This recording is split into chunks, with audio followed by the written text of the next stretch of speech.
स्पर्धा कर रही थी, मजबूर हो गई एफआईआर लिखने पे। 17 तारीख को अक्षय शिंदे को गिरफ्तार कर लिया गया। लेकिन बहुत ध्यान देने की बात यह है कि इस बीच में इन बच्चियों का मेडिकल नहीं कराया गया। एफआईआर होने के बाद भी अक्षय शिंदे का मेडिकल बहुत देर तक नहीं कराया गया। एक बहुत पुराना गाना है, आप सबने भी सुना होगा और मेरे दिल के बहुत करीब है कि बच्चे मन के सच्चे सारे जग की आंख के तारे, ये वो नन्हे फूल हैं जो भगवान को लगते प्यारे। भारत माता की ये दो नन्ही बेटियां, दो नन्ही कलियां जो अभी बचपन से बस पैर बाहर रखना शुरू भी हुई है, शायद 1-2 साल पहले चलना सीखी हुई। ये आपके प्रदेश के मुख्यमंत्री के जिले से आती है, मुख्यमंत्री के चुनावी क्षेत्र से आती है।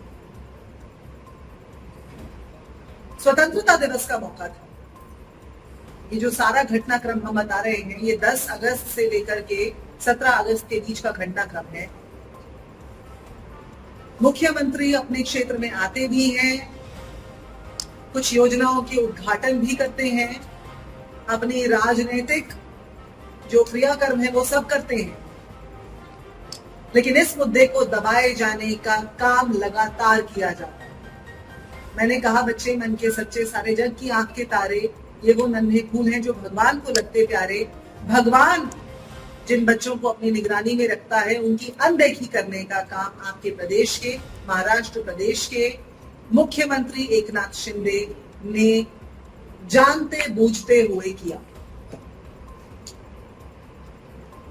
लोग सड़कों पर उतरने लगे। बदलापुर स्टेशन पर रेल रोको आंदोलन करने के लिए बदलापुर की जनता पहुंच गई। ये सभी भारत माता के बच्चे जब आंदोलन करने, अपना क्रोध व्यक्त करने, रेल को रोकने वहां पहुंचे, तो भाजपा निर्मित, भाजपा प्रायोजित महायुति सरकार, जिसके कहने पर इस पूरे मामले को दबाया जा रहा था, ऐसा हम सिर्फ मानते नहीं बल्कि आपको कुछ प्रमाण देंगे जिनसे आप भी ऐसा समझ पाएंगे। तो भाजपा निर्मित, भाजपा प्रायोजित महायुति सरकार के द्वारा चलाए जा रहे प्रशासन ने न सिर्फ भारत माता के इन गुस्से में आए हुए बच्चों को, इन प्रदर्शनकारियों को, बदलापुर की इस जनता को, जिसे हमारे प्रधानमंत्री कुंठा में आकर के आंदोलन जीवी बोल देते हैं, उन्हें न सिर्फ रोकने का काम किया, 72 लोगों को जेल में धकेल दिया, 500 लोगों के ऊपर एफआईआर दर्ज कर दी। इतना ही नहीं किया, उनके ऊपर आंसू गैस छोड़ी गई, उनके ऊपर लाठियां बरसाई गई। लेकिन इन लोगों का अपराध क्या था कि ये 2 छोटी बच्चियों का बुरा हाल देख करके, उनका दुख देख करके, उनका मर्म देख करके आवाज उठाने का काम कर रहे थे। क्योंकि हम सबके घर में भी बच्चियां हैं, क्योंकि हम ये जो सब महिलाएं इकट्ठी यहाँ पर हैं, क्योंकि कभी हम भी बच्चियां थे, क्योंकि कभी आपकी माँ, दादी, नानी भी छोटी बच्चियां थी और हर छोटी बच्ची इस असुरक्षा की भावना से सदियों सदियों से गुजरती आई है और आज भी गुजर रही है। बस फर्क इतना है कि आज प्रशासन दुष्कर्मियों के पक्ष में खड़ा हुआ, न सिर्फ खड़ा हुआ है बल्कि खड़ा हुआ दिखाई देता है। ये जो भाजपा सरकारों का को गिराने और निर्माण करने का काम करती रहती है अपनी सत्ता की लालसा और भूख के चलते, ये भाजपा दुष्कर्मियों को बढ़ावा देने का काम करती है। जहां एफआईआर लिखी गई, लोगों को अंदर किया गया, वहां सिर्फ इतना ही नहीं किया गया, वहां जो अंबरनाथ के विधायक थे बालाजी किंकर और वामन मात्रे वहां के जो मेयर थे, न सिर्फ वो खड़े होकर तमाशा देख रहे थे बल्कि ये जानते थे कि ये उन्हीं की कारस्तानी से हो रहा है। बल्कि वामन म्हात्रे तो इतनी नीचता पर उतर आए कि वहां मौजूद एक महिला पत्रकार से कहने लगे कि तुम तो ऐसे खबर कर रही हो जैसे तुम्हारे साथ भी एक हो गया हो। इस तरह के कथन, इस तरह का व्यवहार न सिर्फ गुस्सा दिलाता है जनता को, न सिर्फ जनता को आक्रोशित करता है बल के दुष्कर्मियों को बल देता है। पहला प्रमाण मैंने आपसे कहा, मैं आपको प्रमाण भी दूंगी कि किस तरह से भाजपा सरकार न सिर्फ सरकारों को प्रायोजित कर रही है, दुष्कर्मियों को भी प्रायोजित कर रही है, समर्थन दे रही है, बढ़ावा दे रही है। पिछले 10 साल का रिकॉर्ड उठा कर देखिए। बच्चियों की गुहार सुनने में तो प्रशासन को कई दिन लग गए, लेकिन प्रदर्शनकारियों को जेल में डालने में प्रशासन को कुछ घंटे भी नहीं लगे। बल्कि अगर आप मौके को देखें तो हम तो ये कहेंगे वो तैनात खड़े थे, तत्पर खड़े थे। जैसे ही उन्हें पता चला कि जनता निकल के आ रही है, जैसे दिल्ली में किसानों के लिए कीलें गाड़ दी थी, किसानों के ऊपर आंसू गैस के गोले बरसा दिए थे, उसी तरह से यहाँ प्रदर्शनकारियों का दमन करने के लिए ये भाजपा प्रायोजित महायुति का प्रशासन तैनात खड़ा हो गया। दूसरा प्रमाण कि वो दुष्कर्मियों के पक्ष में खड़े हैं, न कि हमारी बहन बेटियों और छोटी बच्चियों के पक्ष में, भारत माता के पक्ष में नहीं खड़े। समाज की पहली सीढ़ी परिवार होती है, दूसरी सीढ़ी पाठशाला होती है। माँ बाप की आंखों के तारे होते हैं बच्चे। माँ बाप पूरा विश्वास करके स्कूल के हवाले कर देते हैं, सुपुर्द कर देते हैं। ठीक वैसे ही जैसे आप, मैं, हम सब इस देश के नागरिक सरकार के हवाले कर देते हैं अपने अधिकारों, उनकी सुरक्षा में छोड़ देते हैं, संरक्षण में छोड़ देते हैं, ये विश्वास करते हैं कि ये सरकार हमारे अधिकारों की सुरक्षा करेगी, हमारे अधिकारों की प्रगति के लिए, हमारी प्रगति के लिए नई नई नीतियां बनाएगी। लेकिन जैसा विश्वासघात इन दो भारत माता की बच्चियों के साथ उस पाठशाला के अंदर हुआ, पाठशाला की निगरानी में चलते हुआ, वैसा ही विश्वासघात महायुति, भाजपा प्रायोजित निर्मित महायुति इस प्रदेश के नागरिकों के साथ कर रही है। वैसा ही विश्वासघात नरेंद्र मोदी हमारे प्रधानमंत्री होते हुए हम सब बेटियों के साथ कर रहे हैं, इस देश की हर माता बहन के साथ कर रहे हैं। यहाँ गौर करने वाली बात प्रमाण नंबर 3 ये भी है कि उस स्कूल का जो बोर्ड है, हर स्कूल को एक बोर्ड चलाता है, आदर्श विद्या मंदिर के बोर्ड में कम से कम 2 भाजपा के नेता हो, कम से कम। और अभी कुछ दिनों में और इन्वेस्टिगेशन हो जाएगी और तथ्य सामने आ जाएंगे तो पता चलेगा। इस स्कूल के बोर्ड में तुषार आपटे, जो कि भाजपा के जिला उपाध्यक्ष चेतन आपटे के भाई हैं, मौजूद हैं। और आदर्श विद्या मंदिर के बोर्ड में नंद किशोर पाटकर, जो कि भाजपा के सदस्य मौजूद हैं। मैं फिर कह रही हूँ कि एकनाथ शिंदे, आपके प्रदेश के मुख्यमंत्री, किस तरह से भाजपा के हाथ का एक पपेट, भाजपा के हाथ की कठपुतली बन चुके हैं, उसके प्रमाण आपके सामने एक एक करके मैं रखती जा रही हूँ। ये 2 सदस्य कम से कम बोर्ड के अंदर मौजूद हैं और 2 हफ्ते पहले अक्षय शिंदे की नियुक्ति हुई थी सफाई कर्मचारी के तौर पर इस स्कूल के अंदर। हम तो ये कहना चाहते हैं कि ये भाजपा का बेटा बचाओ बेटी सताओ मॉडल है। ये जो मॉडल है कि गुजरात से उठा करके सीधे दिल्ली के अंदर और दिल्ली से अब सरकारें हाईजैक करके हर प्रदेश के अंदर पहुंचाने का काम जो भाजपा सरकार के शीर्ष नेतृत्व है वो कर रहे हैं लगातार। एक पुरानी कहावत है, हिंदी में है और महाराष्ट्र में भी जरूर इसका कोई ना कोई वर्जन मिल जाएगा, यथा राजा तथा प्रजा, संस्कृत की कहावत है और आपके यहाँ भी जरूर इसे कुछ तो कहा जाता होगा। यथा राजा तथा प्रजा की पद्धति पर चलते हुए ये आपके प्रदेश के मुख्यमंत्री एकनाथ शिंदे बिल्कुल बनारस के नरेंद्र मोदी के पश्चिम पर चलने का काम कर रहे हैं। जो नरेंद्र मोदी ने बनारस में किया वही काम एकनाथ शिंदे महाराष्ट्र में अपने चुनावी क्षेत्र बदलापुर में कर रहे हैं। क्यों? क्योंकि बनारस हिंदू यूनिवर्सिटी की जो दुष्कर्म की, सामूहिक दुष्कर्म की घटनाएं आप लोग भूले नहीं होंगे, चंद महीने ही पुरानी, 60 दिन लग गए थे उन 3 दरिंदों को जेल की सलाखों के पीछे लाने के लिए। और उनका बचाव कौन कर रहा था? वही हमारे प्रधानमंत्री, जिनके साथ उनके फोटो, इन दुष्कर्मियों के फोटो उनके सोशल मीडिया हैंडल्स पर दिखाई देते हैं, क्योंकि वो तीनों दुष्कर्मी भाजपा के आईटी सेल से जुड़े हुए थे। जैसे मैंने आपको बताया कि यहाँ बोर्ड के जो मेंबर्स हैं वो भाजपा के नेता हैं, भाजपा प्रायोजित हैं। उसी तरीके से आज देश के अंदर जहां जहां दुष्कर्म की घटनाएं हो रही हैं वहां आप पाएंगे कि सबसे ज्यादा महिला अपराधी वाले विधायकों वाली, सांसदों वाली जो भाजपा है, उसका हाथ आपको हर जगह महिला अपराध में, बाल अपराध में मिल जाएगा।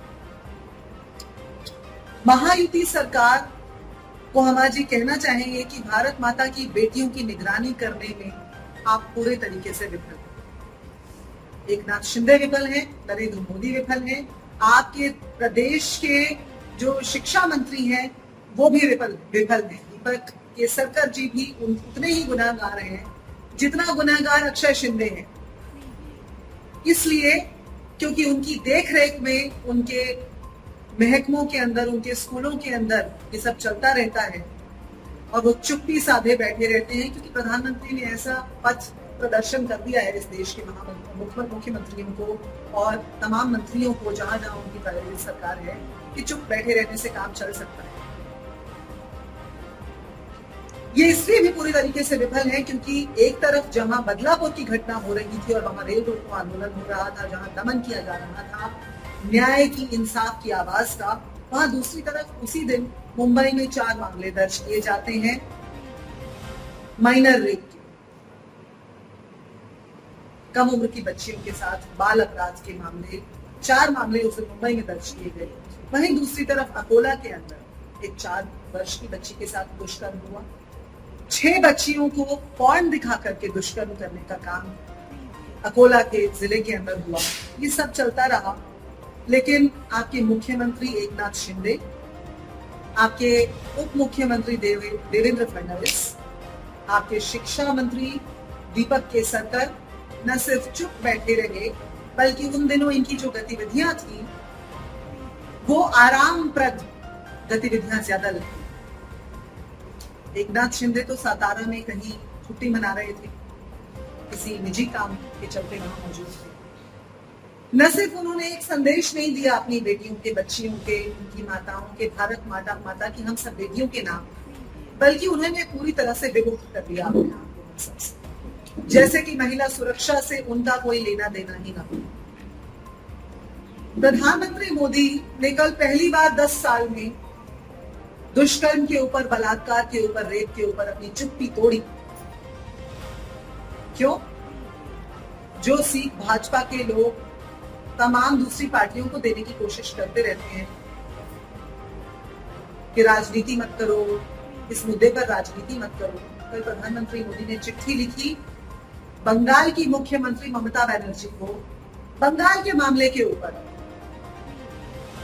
जहां मुख्यमंत्री ममता बनर्जी एकमात्र मुख्यमंत्री है पिछले 10 साल में जो पीड़िता के परिवार से जाकर के मिली, उनका दर्द साझा किया, उनके साथ मिलकर के न्याय की आवाज उठाई, उन कुप्रथाओं के खिलाफ बार बार सवाल पूछा जाता रहा, किसके खिलाफ आवाज उठाई? अन्याय के खिलाफ, जहां अन्याय होगा वहां शीर्ष पर बैठे हुए लोगों को आवाज उठाना उनका कर्तव्य है। लेकिन भाजपा के लोग क्या समझेंगे, क्योंकि उनके सामने जो उदाहरण है वो तो नरेंद्र मोदी का है, जो शीर्ष पर बैठे हैं लेकिन महिला सुरक्षा से, मणिपुर जैसे जघन्य अपराधों से पूरे तरीके से विमुख हैं और इस तरह से पेश आते हैं जैसे ये सब कभी हुआ ही नहीं। ममता बनर्जी को तो अर्जी दे रहे हैं, लेकिन खुद लगता है शॉर्ट टर्म मेमोरी लॉस के पीड़ित हो चुके हैं, क्योंकि भूल चुके हैं कि अभी 2 महीने पुरानी भी बात नहीं है जब प्रज्वल रेवन्ना को उनके गृह मंत्रालय ने भगा दिया था। 2500 के करीब महिलाओं के साथ टेप मिले, ये तो टेप पर हैं और उसके अलावा न जाने कितनी होंगी, और उनका हाथ उठाकर कहते रहे कि प्रज्वल रेवन्ना को वोट देना मतलब मोदी को वोट देना। वहां चुप रहे और उन्हें जर्मनी भगा दिया और चुनाव लगभग पूरा हो गया, तब जाकर के उन्हें जर्मनी से वापस लिया गया। बिल्किस बानो के अपराधियों को नरेंद्र मोदी की सरकार माफी देती है, गृह मंत्रालय से भी और गुजरात की सरकार भी। चिन्मयानंद को उत्तर प्रदेश की सरकार माफी देती है। जहां जहां डबल इंजन की सरकार है वहां वहां के प्रमाण देख लीजिए। 3-4 नंबर तक तो मैंने आपको गिनवा दिया, मगर उसके बाद फहरिस्त इतनी लंबी है और ये तो लंबी फहरिस्त का छोटा सा हिस्सा। राम रहीम और आसा राम को पैरोल, हरियाणा की भाजपा सरकार, गुजरात की भाजपा सरकार दिलवाती है और हर बार चुनाव से पहले दिलवाती है। उठा करके रिकॉर्ड देख लीजिए। ब्रिजभूषण शरण सिंह को बचाते हैं और कल खबर आई कि विदेश फोगाट वहां से लौट आई हैं और जितनी भी महिला रेसलर्स उस केस के अंदर गवाही देने जा रही हैं उन सबकी सुरक्षा उठा ली गई है। ये खबर आपको नेशनल मीडिया में नहीं दिखाई देगी, लेकिन मुझे यकीन है कि गोंदिया का मीडिया इस खबर को जरूर दिखाएगा। ये बाबा साहब की धरती है, ये न्याय की धरती है। यहां से न्याय की आवाज नहीं उठेगी तो कहां से उठेगी। बनारस हिंदू यूनिवर्सिटी की छात्रा के साथ दुष्कर्म, बीजेपी आईटी सेल के 3 कर्मचारी करते हैं, कुछ नहीं होता। 60 दिन तक वो खुला घूमता रहता है, दबाव बनने पर उसको उठाया जाता है। अभी 2 महीने पुरानी खबर है, हिमाचल के अंदर 3 बार के भाजपा विधायक हंसराज अपने एक भाजपा कार्यकर्ता की 20 साल की बच्ची से उसकी नग्न तस्वीरें मंगाते हैं। ये खबर कहीं दिखाई नहीं देती आप, लेकिन अब यहां आप इस खबर को छापेंगे। अभी कुछ राष्ट्रीय मीडिया इसको छापने लगा है, आपके सामने मिल जाएगी। गूगल करेंगे, जो आपके दर्शक हैं गूगल करेंगे, खबर मिल जाएगी। 3 बार के विधायक भाजपा के वहां होते हुए।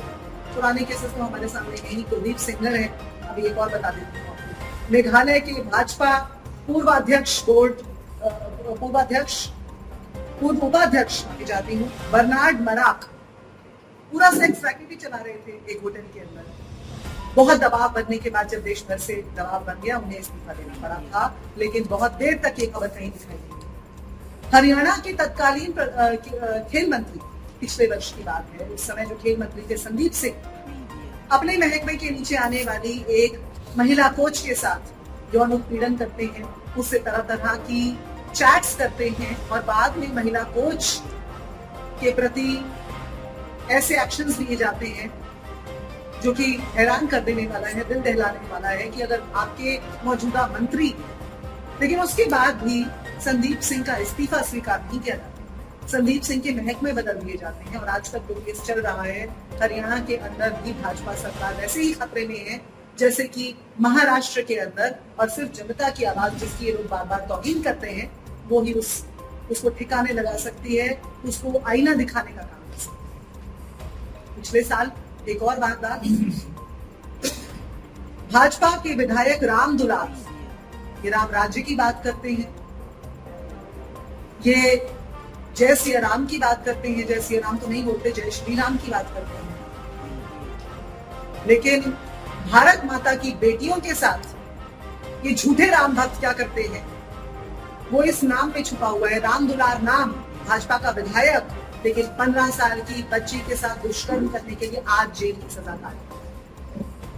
इस विधायक को बचाने का काम भी भाजपा कुलदीप सिंगर की तरह उस पल तक करती रही जब तक कोई रास्ता नहीं बचा, जब तक जनता सड़कों पर नहीं उतर आई, जब तक न्याय ने अपनी करवट नहीं ली। तो ऐसे में जब ये सारे प्रमाण आपके सामने हैं और ये तो जैसे कहते हैं कि टिप ऑफ द आइसबर्ग है, सिर्फ जो सतह पर नजर आ रहा है, ये उतने ही मात्र केसेस हैं। जमीन के नीचे खोदने निकलेंगे तो आज जिसे गोदी मीडिया कहा जाता है, जो नहीं लेकर आ रहे सतह पर बड़े बड़े उद्योगपति, जो कि नरेंद्र मोदी के, हमारे प्रधानमंत्री और गृह मंत्री के मित्र हैं, छुपाने का काम करते हैं अपने चैनलों के माध्यम से।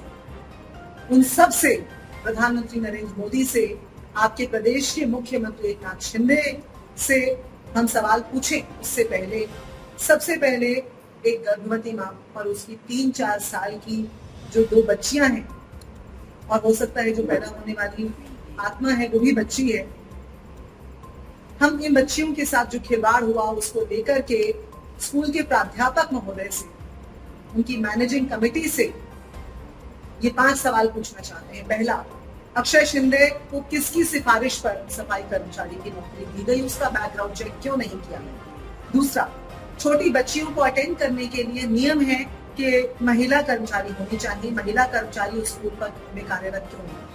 तीसरा, स्कूल के अंदर सीसीटीवी कारगर क्यों नहीं थे, चालू क्यों नहीं थे सीसीटीवी। चौथा, घटना की सूचना मिलते ही प्राध्यापक ने पुलिस को क्यों नहीं बुलाया, पुलिस को इत्तला क्यों नहीं की। पांचवा, अपने कर्तव्य को निभाने में पूरी तरह से विफल प्रधानाचार्य महोदय किसको बचाने की कोशिश अभी भी कर रहे हैं, वो इस्तीफा कब देंगे। अब मराठी मानुष की गुनहगार जो महायुति सरकार है उसके शीर्ष पर बैठे हुए एकनाथ शिंदे जी से, उनके शिक्षा मंत्री से, उनके उप मुख्यमंत्री से हम ये सवाल पूछना चाहते हैं। इस पूरी महायुति सरकार से भारत माता ये सवाल पूछ रही है, ये 7 सवाल। पहला सवाल, जहां बलात्कार वहां भाजपा क्यों है? दूसरा सवाल, बच्चियों की सुरक्षा के साथ खिलवाड़ करने वाले स्कूल के साथ क्या उनके ऊपर क्या कार्रवाई की गई है अभी तक, और नहीं की गई है तो क्यों नहीं की गई है कोई कार्रवाई? तीसरा सवाल आज हम ये पूछना चाहते हैं, भारत माता की सच्ची आवाज बनते हुए, न्याय की सच्ची आवाज बनते हुए, कि मुख्यमंत्री पीड़ितों से विमुख क्यों? यहाँ पूरा बदलापुर सड़कों पर उतरा हुआ है, मुख्यमंत्री क्यों दिखाई नहीं दे रहे अपने ही चुनावी क्षेत्र में जहां कुछ महीनों के बाद वोट मांगने आएंगे? चौथा, कार्यवाही पीड़ित जनता पर और बचाव बलात्कारियों का क्यों?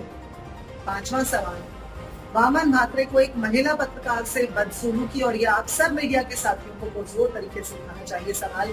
मैं एक महिला होने के नाते, एक वकील होने के नाते बुलंद आवाज में इस बात का विरोध करते हुए हमारे मीडिया के साथी जो कि अपनी सुरक्षा को, अपने हर चीज को पीछे रखते हुए सिर्फ और सिर्फ न्याय की आवाज को आगे लाने का काम करते हैं, जनता की आवाज को आगे लाने का काम करते हैं। यहाँ भी बहुत से पत्रकार बैठे हुए हैं, महिलाएं हर जगह कम दिखती हैं पत्रकारिता में, मुझे पूरे देश भर में दौरा करती हूँ, इसीलिए, और 10 साल में ये बहुत ज्यादा हो गया है, इसीलिए ये सरकार, ये सवाल इस सरकार से बहुत अहम है कि वामन म्हात्रे जैसे मेयर कैसे इस तरह की बयानबाजी करके, इस तरह की बदसलूकी करके महिला पत्रकार को इस तरह का सवाल उठा करके बच के निकल सकते हैं, और उनसे कोई सवाल न पूछा जाए ऐसी ताकत उन्हें कौन दे रहा है, कहां से मिल रही है? छठा सवाल, स्कूलों में सखी सावित्री समितियों का गठन समय से क्यों नहीं किया गया? योजनाओं का प्रचार प्रसार करते रहने से और उसके एडवर्टीजमेंट्स के ऊपर करोड़ों, हजारों करोड़ों खर्च कर देने से, जो कि टैक्स पेयर का पैसा है, मेरा और आपका पैसा है, बात नहीं बनेगी। बात बनेगी जो समितियों की घोषणाएं करते हैं उन्हें लागू भी किया जाए, और वरना सर आपसे जनता पूछने जा रही है कि ये जोड़ तोड़ की जो भानुमति के कुंबे वाली सरकार आपने बनाई, इसके दौर में आपने क्या किया? और इनके गठन को लेकर के अभी हाल ही में पिंपरी चिंचवड के अंदर एक सरप्राइज चेक के दौरान ये पता चला कि ये समितियां नहीं है। इनके गठन के लिए सरकार क्या कर रही है? तुरंत प्रभाव से इसका जवाब अपनी लाड़की बहनों को दे, जिनके लिए योजनाएं ला करके रिश्वत देने का काम तो कर रहे हैं और उसके लिए चुनाव में भी देरी कर दी, लेकिन जमीनी सच्चाई ये है जो आज हम बता रहे हैं। और 7वां और आखिरी सवाल इस सरकार से ये है कि शक्ति क्रिमिनल लॉ बिल को शिंदे सरकार ने पूरे तरीके से दरकिनार आखिर क्यों कर दिया है, किसके कहने पर कर दिया है, जबकि आज से ज्यादा जरूरत उसकी न पहले कभी थी और आगे कभी न हो, ऐसी हम कामना करते हैं। तो सत्ता की लालसा को मिटाने के लिए अंत में मैं यही कहना चाहती हूँ कि जनमत का हनन करके इस साजिश को गढ़ दी, महायुति नाम की साजिश मराठी मानुष के साथ खेली गई, लेकिन इस सत्ता की लालसा में जिन लोगों ने ये काम किया, असल में ना तो उनका भारत माता से कोई लेना देना है और ना ही भारत माता के बच्चों से उनका कोई लेना देना। शिंदे सरकार के पहले कार्यकाल की कुछ उपलब्धियां, इससे पहले कि मैं अंत कर दूं अपनी बात का आपको बता दूं, शिंदे सरकार की उपलब्धियां ये हैं कि उनकी सरकार में महाराष्ट्र बाल अपराध में आज नंबर 1 पर है। आंकड़ों के साथ बोल रही हूँ, और आंकड़े ये कहते हैं कि बाल अपराध के 20,762 मामले इस सरकार के अंतर्गत दर्ज हुए। पिछले 1 वर्ष में महिलाओं के साथ बलात्कार के 7,521 मामले दर्ज हुए हैं, और महिला अपराध के एकनाथ शिंदे की सरकार के कार्यकाल के दौर में 47,321 मामले दर्ज हुए हैं। ये कॉपी मैं आप लोगों को दे दूंगी और इसकी सॉफ्ट कॉपी भी आप लोगों को उपलब्ध कराई जाएगी। और इस तरह से आज अपराध में नंबर 1 पर, बाल अपराध में तो आ ही चुका है महाराष्ट्र, और ओवरऑल अपराध में 1 नंबर की तरफ बढ़ने की तरफ अग्रसर है। क्योंकि एकनाथ शिंदे सरकार की भी दुविधा तो आखिर जायज है। वो अपनी सरकार बचाएं या बेटियों को बचाएं, अपनी सरकार बचाएं या न्याय दिलाएं, क्योंकि उनकी सरकार के ऊपर तो पूरा समय तलवार लटक रही है, ये सबको मालूम है। अंततः पूर्ण रूप से विफल हो चुकी ये जो महायुति सरकार है,